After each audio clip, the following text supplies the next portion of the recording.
Hi ಎಲ್ರಿಗೂ ನಮಸ್ಕಾರ ಸ್ನೇಹಿತರೆ, ನಾನು ನಿಮ್ಮ ಕ್ರಿಯೇಟಿವ್ ಕನ್ನಡಿಗ. ಸ್ನೇಹಿತರೆ, ಈ ವಿಡಿಯೋದಲ್ಲಿ ಕಾಮಿಡಿ ಜಾಸ್ತಿ ಇರಲ್ಲ, ಬಟ್ ನೀವೆಲ್ಲ ಇದನ್ನ ಕಂಪ್ಲೀಟ್ ಆಗಿ ನೋಡ್ಲೇಬೇಕು. ನೋಡಿ ಯಾಕಂದ್ರೆ ನಿನ್ನೆಯಿಂದ ಯಾವನೋ ಒಬ್ಬ ಅಡ್ಕಸ್ಪಿ ನನ್ ಮಗ ಮಾಡಿರೋ ಒಂದು ಪೋಸ್ಟ್ ತುಂಬಾನೇ ಸುದ್ದಿ ಮಾಡ್ತಿದೆ. ಅದರಲ್ಲೂ ಅದನ್ನ ನೋಡಿದಂತಹ ಪ್ರತಿಯೊಬ್ಬ ಮಾನವೀಯತೆ ಇರೋ ಮನುಷ್ಯನಿಗೂ ಕೂಡ ಯಾರಿಗೂ ಇವನು ವಿಕೃತ ಕ್ರಿಮಿ ಅಂತ ಅನ್ಸುತ್ತೆ. ಅದೇ ಅಶ್ವಿನಿ ಪುನೀತ್ ರಾಜ್ಕುಮಾರ್ ಅವರ ಬಗ್ಗೆ ಆ ಕಿತ್ತೋದ್ ನನ್ ಮಗ ಮಾಡಿರೋ ಪೋಸ್ಟ್.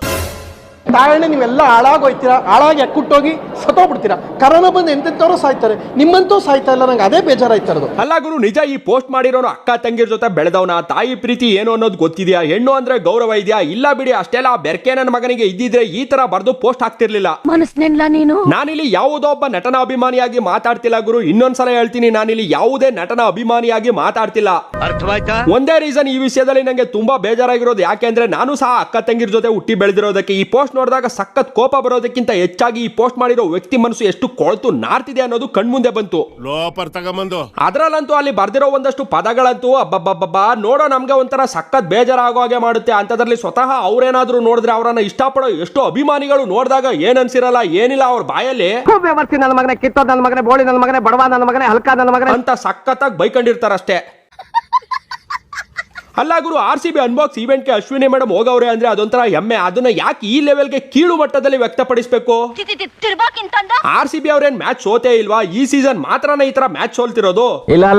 ಇಲ್ಲ ಸರ್. ನಾನು RCB ಫ್ಯಾನೇ ಗುರು. ನನ್ನ ವಿಡಿಯೋಸ್ ಗಳನ್ನ ನೋಡಿದ್ರೆ ಗೊತ್ತಾಗುತ್ತೆ. 3 ಸಲ ಅಲ್ಲ 300 ಸಲ ಸೋತ್ರು RCB ನ ಹೇಗ್ ಬಿಟ್ಕೊಡಲು, ಹಾಗೆ ನಮ್ಮ ಕನ್ನಡ ನಟರನ್ನು ಬಿಟ್ಕೊಡೋದಿಲ್ಲ.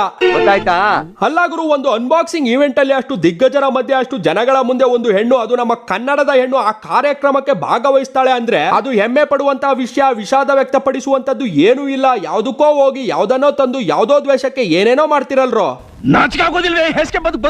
ಸ್ನೇಹಿತರೆ, ಅಲ್ಲಿ ಅವನು ಬರ್ದಾಕಿರೋ ಪದಗಳನ್ನ ನಿಜ ನನ್ನ ಕೈಲಿ ಓದೋಕ್ಕಾಗಲ್ಲ. ನಾವು ಕೆಟ್ಟದನ್ನ ಮಾತಾಡ್ತೀವಿ, ಇಲ್ಲ ಅಂತ ಅಲ್ಲ, ಆದ್ರೆ ಈ ತರ ವಿಕೃತವಾಗಿ ಯಾರ ಬಗ್ಗೆನೂ ನಿಂದಿಸಿ ಮಾತಾಡಲ್ಲ. ಆದ್ರೆ ಒಂದಂತೂ ಸತ್ಯ, ಈ ಪೋಸ್ಟ್ ಹಾಕಿರೋ ಆ ವ್ಯಕ್ತಿಗೆ ಮನಸ್ಸು, ಮನುಷ್ಯತ್ವ, ಮಾನ ಮರ್ಯಾದೆ ಒಂದ್ ಚಿಟ್ಕಿನೂ ಇಲ್ಲ. ಇವಾಗ ಈ ಪೋಸ್ಟ್ ಹಾಕಿರೋ ಪರಿಸ್ಥಿತಿ ಏನಾಗುತ್ತೆ ಮುಂದೆ ಅನ್ನೋದ್ರ ಮೇಲೆ ಒಂದೆರಡು ಲೈನ್ ಹೇಳ್ಬೇಕು ಅನಿಸ್ತಿದೆ, ಹೇಳ್ತೀನಿ ಕೇಳಿಸ್ಕೊಳ್ಳಿ.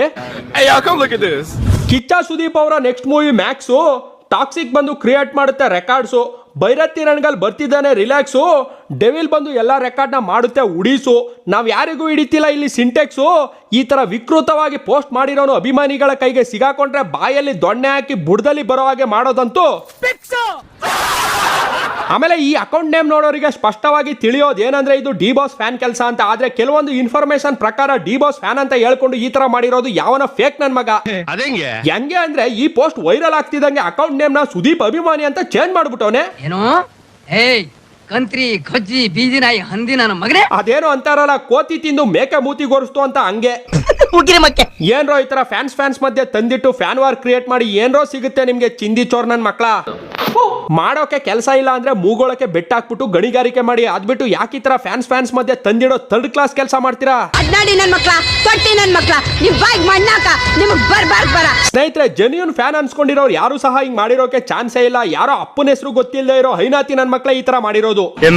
ಪಾಪ ಡಿ ಬಾಸ್ ನೋಡಿದ್ರೆ ಸ್ವಲ್ಪ ದಿನಗಳ ಹಿಂದೆ ಕೈ ಆಪರೇಷನ್ ಮಾಡಿಸ್ಕೊಂಡು ಅವ್ರ ಪಾಡ್ಗವ್ರು ನೋವು ತಿನ್ಕೊಂಡಿದ್ರೆ, ನೀವು ನೋಡಿದ್ರೆ ಇಲ್ಲಿ ಅವ್ರ ಫ್ಯಾನ್ ಅಂತ ಹೇಳ್ಕೊಂಡು ಅವ್ರಿಗೆ ಹೆಂಗೆಲ್ಲ ಕೆಟ್ಟ ಹೆಸರು ಬರ್ಬೇಕು ಅನ್ನೋದನ್ನ ಪ್ಲಾನ್ ಮಾಡ್ಕೊಂಡು ನೀಟಾಗಿ ಎಕ್ಸಿಕ್ಯೂಟ್ ಮಾಡ್ಕೊಂಡು ಬರ್ತಿದ್ದೀರಾ.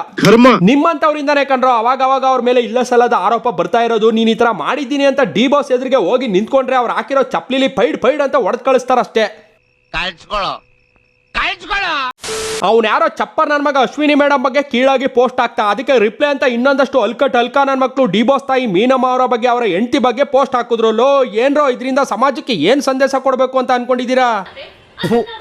ಈ ಬಡತವಿಂದ ದೇಶ ಉದ್ಧಾರ ಆಯ್ತದ? ಅಲ್ಲ, ನಿಮ್ಗೆಲ್ಲ ಇಂಥದ್ರಲ್ಲಿ ಏನ್ ಸಿಗುತ್ತೆ ಅಂತ? ದುಡ್ಡು ಸಿಗುತ್ತಾ, ಗೌರವ ಸಿಗುತ್ತಾ, ಹೋಗ್ಲಿ ಖುಷಿ ಸಿಗುತ್ತಾ? ಖುಷಿ ಸಿಕ್ಕರು ಸಿಗ್ಬೋದು.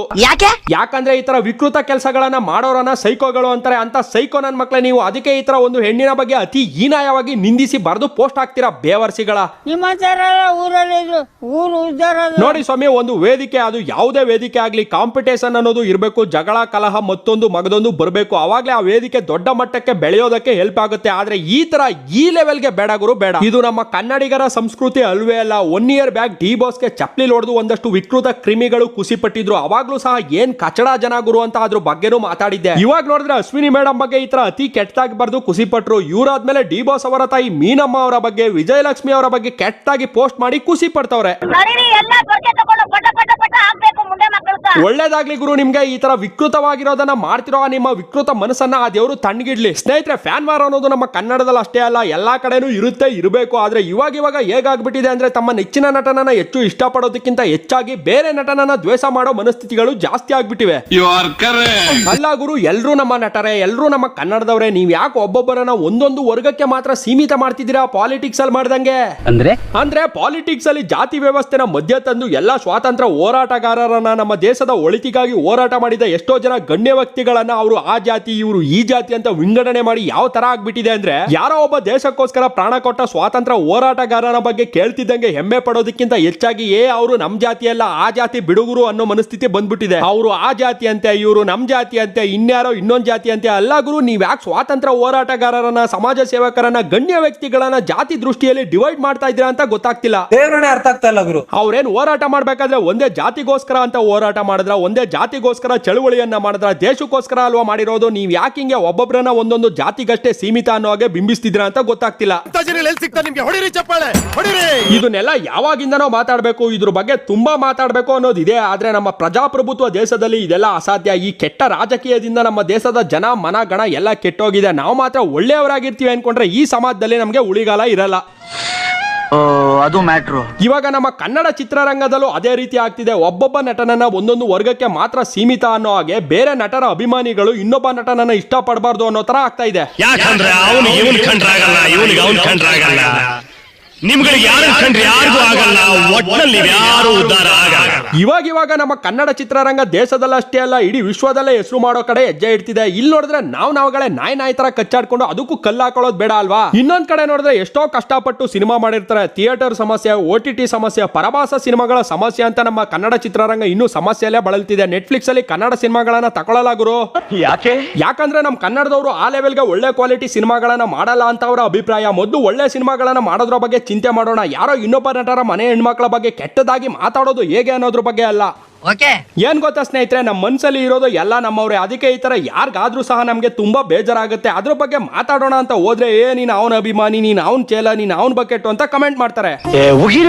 ಅದಕ್ಕೋಸ್ಕರನೇ ನಾನು ಈ ತರದ ವಿಷಯಗಳಲ್ಲಿ ಮಾತಾಡಕ್ ಹೋಗಲ್ಲ. ಬಟ್ ಇವಾಗ ತುಂಬಾನೇ ಅತಿ ಆಗೋಯ್ತು. ಅದಕ್ಕೆ ಈ ವಿಡಿಯೋ ಮಾಡಿದ್ದು. ಈ ವಿಡಿಯೋಲಿ ಕಾಮಿಡಿ ಇಲ್ಲದೆ ಇರ್ಬೋದು, ಬಟ್ ಇದನ್ನ ನೀವು ಪೂರ್ತಿ ನೋಡಿದ್ರೆ ನಿಮ್ಗೆ ಇಷ್ಟ ಆಗಿರುತ್ತೆ. ಯಾಕಂದ್ರೆ ನಿಮ್ಮ ಮನಸ್ಸಲ್ಲೂ ಸಹ ನಂತರದೇ ಅಭಿಪ್ರಾಯಗಳು ಇರ್ತವೆ ಅಂತ ಭಾವಿಸ್ತೀನಿ. ಈ ವಿಡಿಯೋನ ಮುಗಿಸ್ತಾ ಇದ್ದೀನಿ. ಏನಾದ್ರೂ ನಾನು ಮಾತಾಡಿದ್ರಲ್ಲಿ ತಪ್ಪಿದ್ರೆ ಕ್ಷಮೆ ಇರ್ಲಿ. ನನಗೆ ಗೊತ್ತಿರೋ ಅಷ್ಟು ಅನ್ಸಿರೋ ಅಷ್ಟನ್ನ ನಾನು ಹೇಳಿದ್ದೀನಿ, ಬೇರೆ ಯಾವ ಉದ್ದೇಶ ಇಲ್ಲ. ಸೊ ಮೊದಲಿಂದಾನು ನಾನು ಹೇಳ್ಕೊಂಡು ಬಂದಿರೋದು, ನಾನಿರೋದು ನಿಮ್ಮನ್ನ ಎಂಟರ್ಟೈನ್ಮೆಂಟ್ ಮಾಡೋಕಷ್ಟೇ. ಮುಂದಿನ ವಿಡಿಯೋದಲ್ಲಿ ಒಂದೊಳ್ಳೆ ಎಂಟರ್ಟೈನ್ಮೆಂಟ್ ಜೊತೆ ಬರ್ತೀನಿ ಅಂತ ಹೇಳ್ತಾ ಈ ವಿಡಿಯೋನ ಮುಗಿಸ್ತಾ ಇದ್ದೀನಿ. ಅದಕ್ಕೂ ಮೊದಲು ನಾವು ಯಾವಾಗ್ಲೂ ಕೊನೆಯಲ್ಲಿ ಹೇಳೋದನ್ನ ಹೇಳಲೇಬೇಕು ಅಲ್ವಾ? ನನ್ನ ವಿಡಿಯೋ ನೋಡಿ ಉರ್ಕೊಂಡು ಬಂದು ಕಮೆಂಟ್ ಅಲ್ಲಿ ಕಕ್ಕ ಮಾಡಿದ್ರೆ ನನ್ನ ಈ ವಿಡಿಯೋ ಸ್ವಲ್ಪ ಆದ್ರೂ ಇಷ್ಟ ಆದ್ರೆ ಲೈಕ್ ಮಾಡಿ, ಶೇರ್ ಮಾಡಿ, ಕಮೆಂಟ್ ಮಾಡಿ. ಆಗ ನಮ್ಮ ಕ್ರಿಯೇಟಿವ್ ಕನ್ನಡಿಗ ಯೂಟ್ಯೂಬ್ ಚಾನಲ್ಗೆ ಸಬ್ಸ್ಕ್ರೈಬ್ ಆಗಿ ಪಕ್ಕದಲ್ಲಿರೋ ಬೆಲ್ ಐಕಾನ್ ಕ್ಲಿಕ್ ಮಾಡಿ. ಅದನ್ನ ಕ್ಲಿಕ್ ಮಾಡೋದ್ರಿಂದ ನಾವು ಪೋಸ್ಟ್ ಮಾಡೋ ಪ್ರತಿ ಒಂದು ವಿಡಿಯೋ ನೋಟಿಫಿಕೇಶನ್ ಕೂಡ ನಿಮ್ಮ ಮೊಬೈಲ್ಗೆ ಡೈರೆಕ್ಟ್ ಆಗಿ ಬರುತ್ತೆ. ಧನ್ಯವಾದಗಳು.